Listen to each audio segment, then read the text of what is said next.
My name is Hannah. I'm 34 years old, and I've spent my life trying to make my family proud. I grew up in the shadow of my younger brother, Ethan, the star athlete, and I learned early that second place was where I belonged.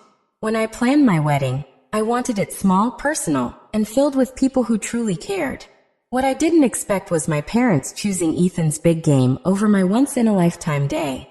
I never thought a single wedding photo would become the spark that shattered everything. I was raised in a quiet suburb in Connecticut. From the moment Ethan kicked his first ball, my parents, Richard and Laura, were convinced he was destined for greatness. By the time he turned 7, local coaches already called him a natural. At the same time, I was 12, spending hours at the piano every afternoon. But whenever I had a recital, it always clashed with Ethan's games. And every time my parents chose him. I'll never forget my 8th grade recital. I had practiced Debussy's Clair de Lune until my fingers hurt. Both Mom and Dad promised they'd come. That morning, Ethan's coach announced a last-minute scrimmage. Without hesitation, my parents grabbed their matching team shirts and rushed him off to the field. "We'll catch the next one, sweetheart," Mom said while grabbing the car keys. "This is important for Ethan's future." As if mine wasn't. Graduation? They were 20 minutes late because Ethan had practice, missing my valedictorian speech. My 18th birthday dinner? Postponed twice because of his tournaments. When I got into Brown University with a partial scholarship, Dad's first question wasn't about my achievement.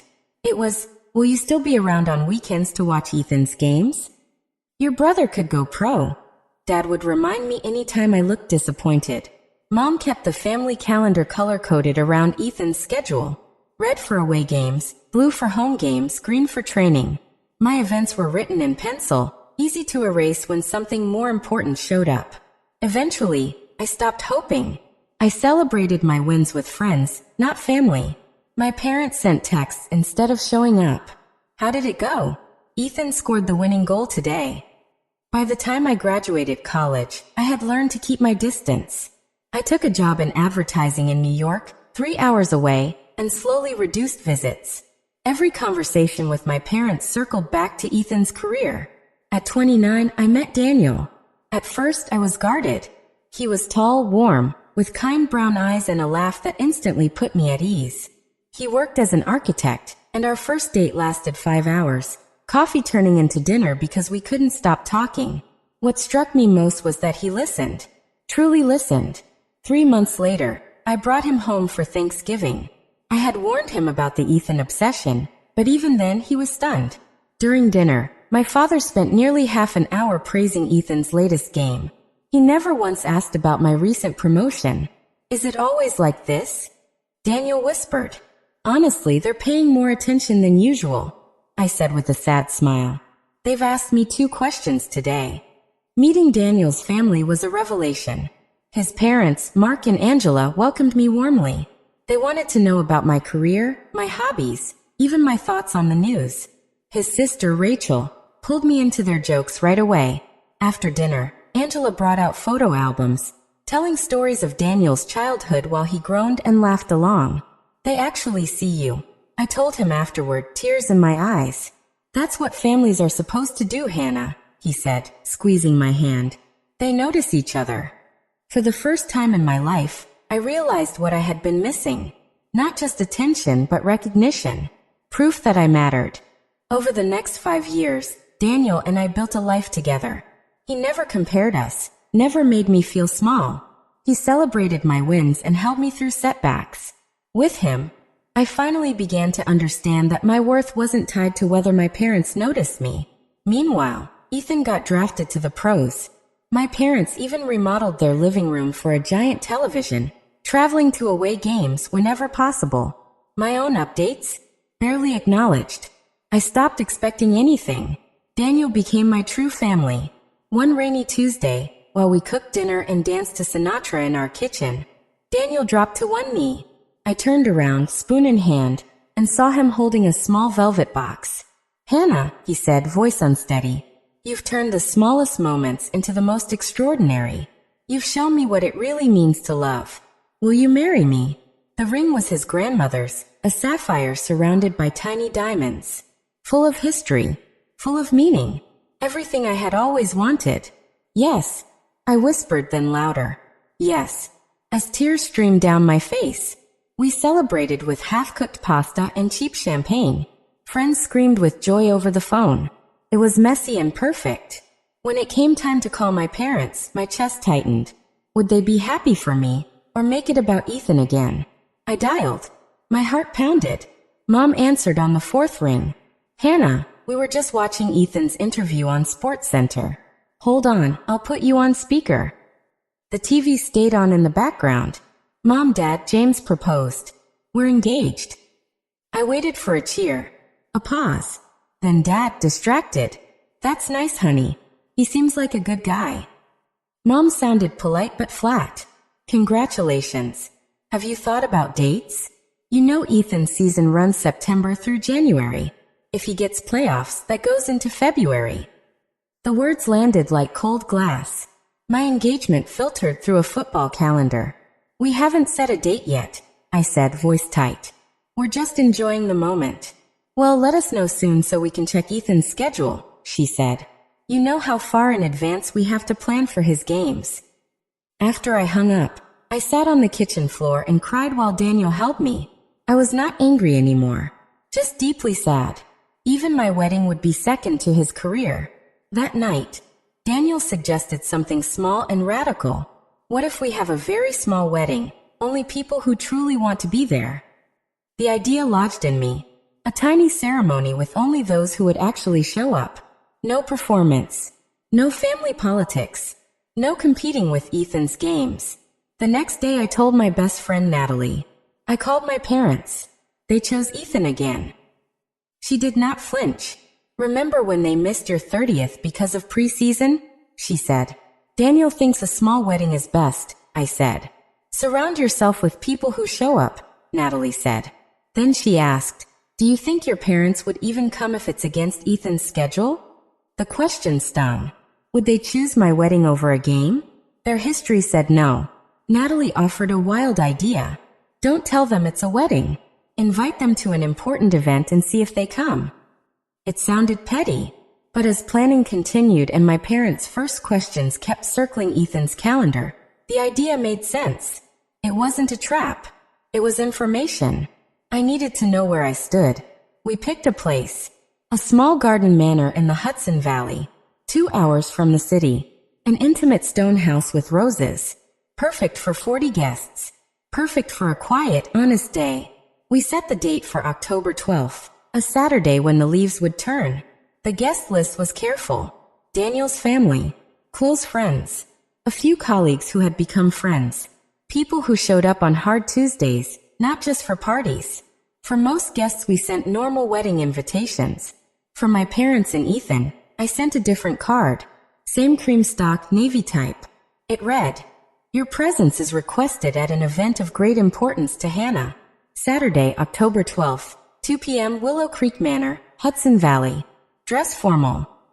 No RSVP. No registry. No hint it was a wedding. I called Mom the day after the card went out. Did you get it? I asked. Yes. What is this event? She pressed. Is it work? An award? It's personal, I said. I can't give details yet. It would mean the world if you, Dad, and Ethan could come. We'll have to check Ethan's schedule, she said. 2 days later she called back. There's no game that Saturday. We should be able to make it. It's a long drive, though. We might not stay long. Hope rose inside me. Maybe this time they would choose me. Planning continued. I found a simple dress. Not flashy, but bridal enough. Daniel and I wrote our vows. Natalie gave me a quiet bachelorette at a spa. Daniel's mother helped with flowers. Rachel designed the programs. 1 week before the day, my phone rang. Ethan. Hey sis, he said. Coach moved our exhibition to next Saturday. It's against the Chargers. Scouts will be there. Big chance for me. My stomach dropped. Next Saturday? I whispered. Yeah. Mom and Dad are pumped. They got box seats through Dad's work. He hesitated. They might call you about your event. But Dad said your thing can probably be moved. This game could change my career. I sat down. My legs went weak. Did they even consider choosing my event? I could hear the answer. That evening Mom called. Her voice sounded apologetic and firm. Hannah, about your event. Ethan's schedule changed. There will be scouts. This could affect his future. I'm sorry, sweetie, but his game can't be rescheduled. How about my future? I said. This is the most important day of my life so far. She answered, don't be dramatic. It's one day. Your brother needs our support. I cried until my eyes burned. Years of hope collapsed. I understood the truth. They would never make me the priority. Not even on my wedding day. Daniel found me curled on the bed, swollen-eyed. They're not coming, I whispered. He held me. They're lost, he said. If they can't see how special this is, they don't belong there. I nodded through the tears. I was done competing for love. I would marry with my chosen family. On the day, our circle was small and real. We said vows under a stone arch. We laughed and cried. We danced. We ate cake from a tiny bakery. The people who mattered were there. Afterwards, the photos arrived. A single picture showed my parents in the background. Ethan stood beside them, wide-eyed and smiling. My chest tightened when I saw it. A week later, Daniel and I opened our mailbox. A plain envelope from my parents. Inside a note. We hope you enjoyed your event. We are sorry we could not stay. Love, Mom and Dad. No apology about priorities. No acknowledgement of what they had chosen. No sign that they understood. I opened social media. Photos from Ethan's game the same day were everywhere. My parents' comments were effusive. So proud. Amazing. They had cheered for Ethan across the country. I told myself I had enough. I had built a life with people who saw me. I had Daniel. I had friends who did not check their phones during my vows. Still, a quiet ache remained. I wanted recognition from the people who raised me. I wanted them to show up once without thinking of a schedule. Over the next months, I stopped waiting for that moment. I returned to work. I painted. I planned trips. I planted a small garden with roses similar to the ones where we wed. I learned that chosen family can keep you whole. One night months later, Mom left a message. We miss you. When can we see you? I listened and then replied, call me when you can be present, not distracted. She called back, voice softer. We are proud of you, Hannah. I let the words settle without needing anything more. I had my wedding. I had my life. I had chosen to stop asking for what they could not give. I chose myself. The morning of my wedding came bright and clear, sunlight streaming through the gold of autumn leaves. I woke in a quiet bed and breakfast near the venue. Natalie was already up, bustling around with coffee and pastries. Today's the day, she sang, throwing open the curtains. Despite my decision not to, I checked my phone. A small part of me still hoped for a message from my parents. Nothing.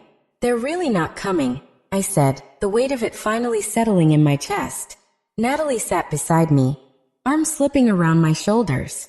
I know it hurts, but look at me, Elise. This day is about you and Daniel. About the life you're starting together. Don't give them the power to dim it. She was right. I had spent too many milestones overshadowed by my family's priorities. Not this one. The next hours blurred with hairstyling, makeup, and champagne sips. My gown, ivory with lace detail, made me feel more beautiful than I ever had. When Natalie slid a pearl pin into my updo, borrowed from her own mother, my eyes stung with tears. No crying yet, she warned, dabbing carefully. Save that for Daniel. Around noon, a text from him lit up my phone. Can't wait to see you. Already the happiest day of my life. At 1:30, I peeked out the window of the prep room. Rows of white chairs faced a rose-covered arch. Guests were settling, laughing, hugging. My eyes searched the crowd even though I knew my parents wouldn't be there. Instead, I saw Daniel's family helping older guests. My college roommate adjusting flowers.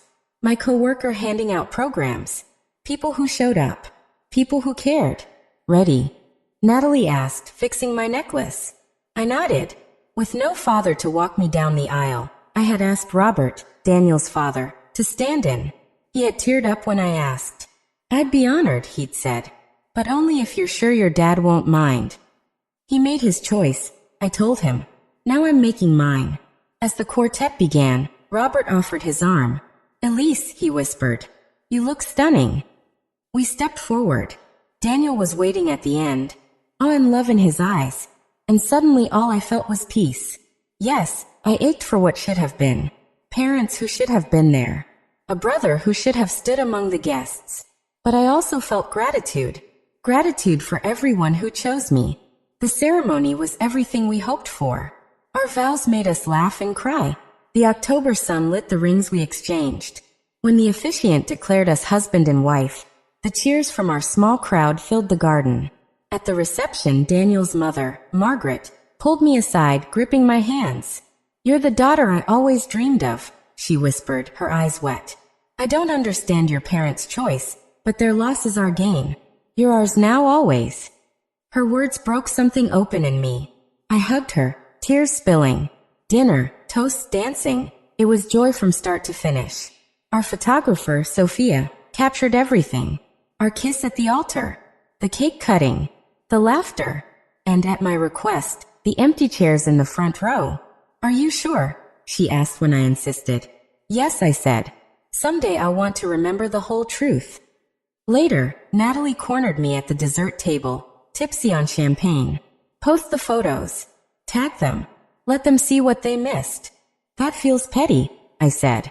"It's not petty to share your wedding photos. Everyone does it. Maybe they need to see."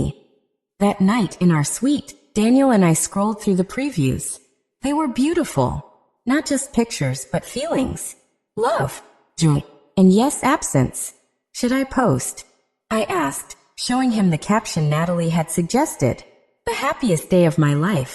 Wish all my loved ones could have been there." He studied me. "It's your family. Your decision. Whatever you choose, I'll back you." After a long pause, I hit post. I tagged my parents and my brother, Adam. Not out of spite. Out of truth. "Done," I said, putting the phone face down. "Now, husband, I think we have more important things to do." He grinned, pulling me close. "Indeed we do, wife." The next morning, we lingered in bed over breakfast, phones ignored. When I finally checked, I expected a handful of likes. Instead, my post had exploded. Hundreds of comments. Dozens of shares. My inbox overflowing. Panic hit first. Had I posted the wrong photo? But as I read, I realized. People were outraged. My story had struck a chord. Comments poured in. "Wait, Thomas and Margaret skipped their daughter's wedding for Adam's exhibition game? Adam, you couldn't miss one scrimmage for your sister? Priorities, man." "I've known Elise for years. Her parents always favored Adam. This proves it." Natalie called. "Have you seen? You're going viral. Sandra's in the comments defending you like a lion." I searched and found it. Sandra, my mom's oldest friend, had written, "I've watched Margaret put Adam first for 30 years, but skipping Elise's wedding? For a game that didn't even count? Shameful." Other people added their own stories. How my parents left my birthday dinner early for Adam's practices. How they bragged endlessly about him while barely mentioning me. Then my phone buzzed. A text from Dad. "What have you done? Call us now." Before I could respond, Mom called. "Elise Marie," she said, voice shaking. "How could you do this to us? You've humiliated us in front of everyone." "I didn't do anything to you, Mom. I got married. You chose not to be there. Because you tricked us. You never said it was your wedding. I invited you to the most important day of my life. I begged you. You picked Adam's game. Be honest, Mom. If you had known it was my wedding, and Adam still had that game, would you have come?" Silence. Heavy. Telling. "That's what I thought," I said quietly. "Your father is furious," she went on, her voice breaking. "He says I must have known, that I kept it from him. He's talking divorce, Elise. 30 years of marriage, and he's threatening divorce because of what you did." I almost laughed. The guilt trip was so familiar. Always my job to manage their feelings. Always my job to understand why Adam came first. "Mom," I said, "come now. Dad's choices are not my responsibility. Neither are yours. You both made your decision." Her voice cracked. "People are saying awful things about us. Your aunt won't speak to me. Your father's colleagues are asking questions. Adam's getting hate messages. I exhaled, shutting my eyes. I never asked anyone to attack you. I only posted my wedding photos like any bride would. You need to fix this. Make a post saying it was a misunderstanding, that you didn't realize it was my wedding. But that's the issue, Karen. You weren't just missing some random event. It was my wedding. It shouldn't have mattered what it was. She hung up after promising this wasn't finished. Seconds later, my phone buzzed again. Dylan's name flashed on the screen. What the hell, Mia? He yelled the second I picked up. I'm being torn apart online. People are calling me spoiled, selfish, and a fake team player. My sponsors are getting tagged. I'm sorry people are attacking you, Dylan. That was never my goal. Then why didn't you just tell us it was your wedding? Why play games? Would you have skipped your game if you knew? Silence. Then, that's not the point. It is the point. For 30 years, every milestone in my life has taken a back seat to your football schedule. I wanted to see if you'd show up for me without being forced to. That's manipulative. Or maybe it was my last try to see if I mattered at all. You do matter. Don't be dramatic. Do I? When was the last time you skipped something for me? Because I've skipped countless things for you. He said nothing. The silence told me everything. The storm online only grew. Relatives called, some angry, some supportive. Old family friends picked sides. Even Adam's family received messages from strangers asking what really happened. Through it all, Adam was my steady anchor. He answered calls I couldn't, made me tea when the stress was crushing, and reminded me we had each other. I never meant for any of this. I whispered one night as I curled against him. I just wanted to share our photos. I know, he said softly, but maybe this was overdue. Maybe 30 years of hurt needed to finally be spoken. He was right. My family's pattern couldn't be hidden anymore. The wedding just exposed it. A week later, my parents demanded a family meeting. We delayed our honeymoon to deal with it. The meeting was set for Sunday afternoon at my parents' house, chosen carefully because Dylan didn't have a game. Adam offered to stay behind, but I shook my head. We're a team. Where I go, you go. We arrived on time. The house looked the same as always, except Dylan's trophies were no longer front and center. A cosmetic change, but telling. My mom opened the door, tense and stiff. She hugged me quickly, nodded at Adam, and let us inside. Dad and Dylan were waiting in the living room. Dad's jaw was tight. Dylan slouched on the couch, arms crossed. Well, Dad said, I think you owe us an explanation, Mia. I took a deep breath. I'm not here to apologize for getting married or for sharing my photos. You deceived us, Dad snapped. You made us look like terrible parents to everyone. I invited you to the most important day of my life. You chose not to come because Dylan had a game. That was your decision. An exhibition game, Adam added quietly. Not even the real season. Dylan shot him a glare. Stay out of this. It's family business. He is family, I said firmly. More family than any of you have been to me in years. Mom dabbed her eyes. How can you say such cruel things? We've always supported you. Really, I pulled a small notebook from my bag, because I've kept track. I opened it and began reading aloud. Age 12, piano recital. 3 months of practice. No show, because Dylan had a scrimmage. Age 16, art show. You arrived as it ended. Stayed 5 minutes. Age 18, valedictorian speech. You missed it entirely, Dylan had training. Page after page, I read them the record. Birthdays, graduations, promotions. Moments where I was pushed aside. And now, my wedding day. Skipped for a meaningless exhibition game that no one will remember. The room went silent when I closed the notebook. Decades of neglect settled like a shadow over us. We didn't realize, my mom Karen whispered. You didn't want to realize, I replied. It was easier to pour everything into Dylan's career than to divide your love equally. My dad, Thomas, leaned forward, face red. That's not fair. Dylan's career demanded everything. The training, the schedule, the pressure. And my life didn't. I shot back. My milestones, my accomplishments, even my wedding day didn't deserve equal weight? You should have told us it was your wedding. Dylan broke in. This entire blow-up could have been avoided if you had been honest. I turned to him, the years of hurt sharpening my words. Would you have skipped your game for my wedding? Answer honestly. He froze, glancing toward our parents. That's what I thought, I said quietly. None of you would have chosen me. Not even on my wedding day. That's the truth you don't want to face. Not that I didn't spell it out, but that you wouldn't have come anyway if Dylan had a game. Mom broke down crying, mascara streaking her face. I didn't realize how much we were hurting you. Dad refused to budge. We did our best. We supported you both. Dylan's career just required more. More attention. More love. More presence. I finished for him. Exactly. And there was almost nothing left for me. Adam, who had stayed mostly silent, finally spoke. Mia deserved parents who showed up, who celebrated her achievements with the same energy you brought to a junior league match. She deserved more than being treated like a footnote. Thomas opened his mouth to argue, but Dylan surprised us all. He raised his hand.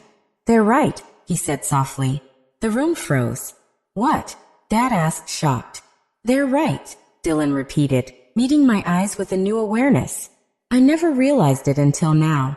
I just assumed this was normal, that everyone should work around my schedule. I never thought about what that meant for you, Mia. Something shifted in the air. Mom sobbed harder as the reality sank in. I never meant to take everything from you, Dylan continued, his voice unsteady. I was just focused on my goals. And Mom and Dad made it easy not to think about anyone else's needs. I swallowed hard.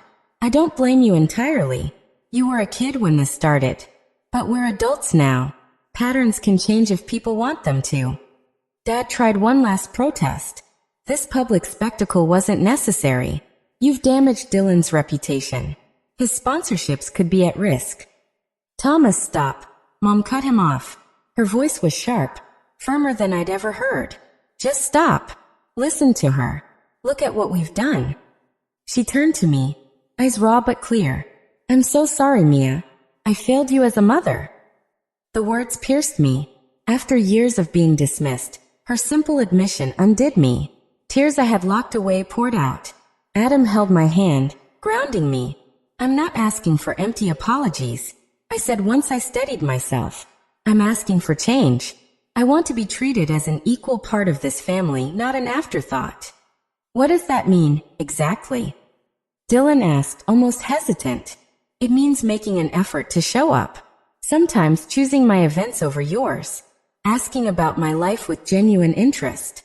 It means balancing this family so everyone matters equally. Dad had stepped out during part of this exchange. When he came back, his face looked different. Worn less defensive. Adam spoke with me, he said gruffly, nodding toward my husband. He made me see things more clearly. I glanced at Adam, who only shrugged. I just gave him perspective, as someone who's watched you navigate this dynamic for years. Whatever he had said had worked. For the first time, my dad looked at me with something other than irritation. I'm not good at admitting when I'm wrong, he muttered. But I've been wrong about a lot. It wasn't a full apology. But from my father, it was monumental. By the end of that day, boundaries had been set, promises made, and tears shed. There was no miracle fix, no sudden healing, but there was acknowledgement, and that was the first real step. As Adam and I got ready to leave, I turned to my family. I love you. That was never in doubt. But love isn't just a word. It's showing up, being present, making people feel valued. That's what I need going forward. Mom hugged me tight, whispering, I'll do better. Dylan promised to call more. Dad managed a stiff nod. We'll talk soon. It wasn't perfect, but it was a beginning. Driving home, I felt lighter than I had in years, as if I'd finally set down a weight I'd carried forever. Proud of you, Adam said, squeezing my hand. Couldn't have done it without you, I replied. 6 months later, things had shifted. Slowly, unevenly, but undeniably. Mom was first. Weekly phone calls became our routine. For the first time, she asked about my work, my friends, my actual life. During her second solo visit to New York, she brought photo albums she'd compiled of my childhood, pictures I hadn't seen in years. I was there more than I remembered, she said softly, flipping through pages of science fairs, recitals, art shows. I just never gave these moments the weight they deserved. Dad's progress came slower. Our early phone calls were awkward, filled with small talk about weather and traffic. But slowly Dad began to change. He started sending me articles about marketing trends, asking specific questions about projects I had mentioned, remembering details from our past conversations. 3 months after that painful meeting, he called with unexpected news. I'm seeing someone, he said awkwardly, a therapist, to work through patterns. Coming from Thomas, who once dismissed therapy as paying someone to complain, this was enormous. I'm proud of you, Dad, I told him, and I meant it. Dylan's shift surprised me even more. The online backlash forced him to confront privileges he had ignored all his life. Over lunch in New York, he admitted, I always thought I earned the spotlight because of my hard work. I never stopped to think about how hard you worked too, Mia, without any recognition. He started calling regularly, not to brag about games, but to ask about my life. He shared stories, joked with me, and tried to rebuild the bond we never had as kids.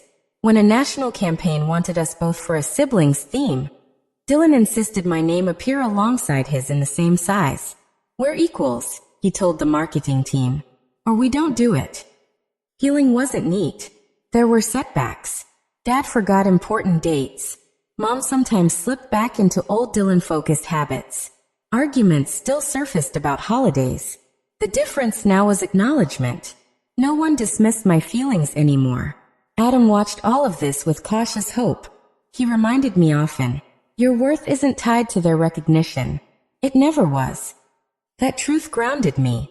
By our first wedding anniversary, I felt ready to host a dinner party. I invited my parents and Dylan, expecting excuses or late arrivals. To my shock, all 3 showed up together, each with thoughtful gifts, each making a genuine effort. Thomas asked Adam about architecture without glancing at his phone.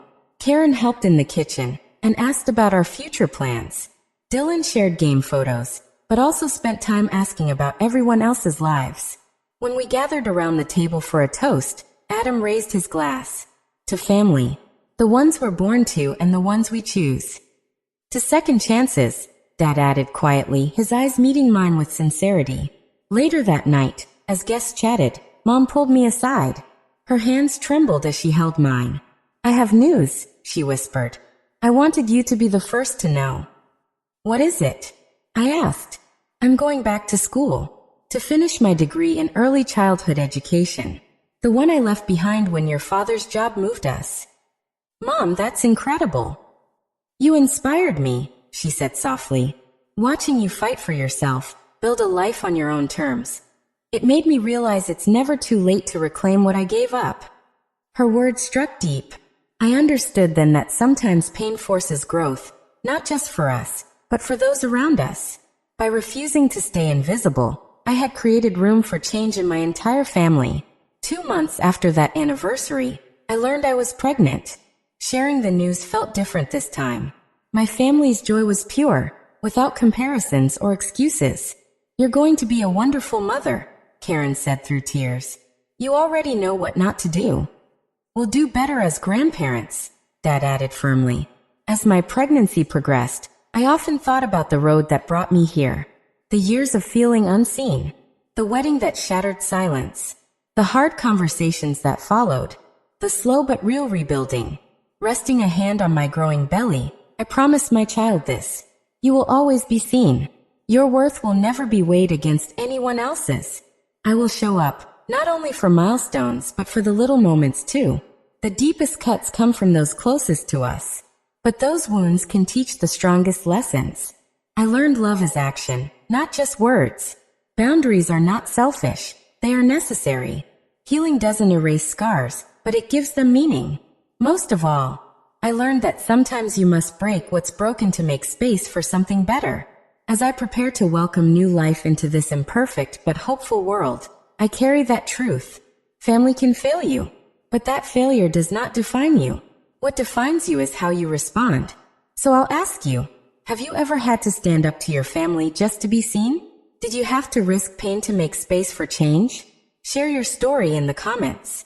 And if this touched you, like, subscribe, and send it to someone who needs to hear that they deserve more than scraps of attention. They deserve the fullness of love. Thank you for walking with me through my journey. I hope it lights the way for yours.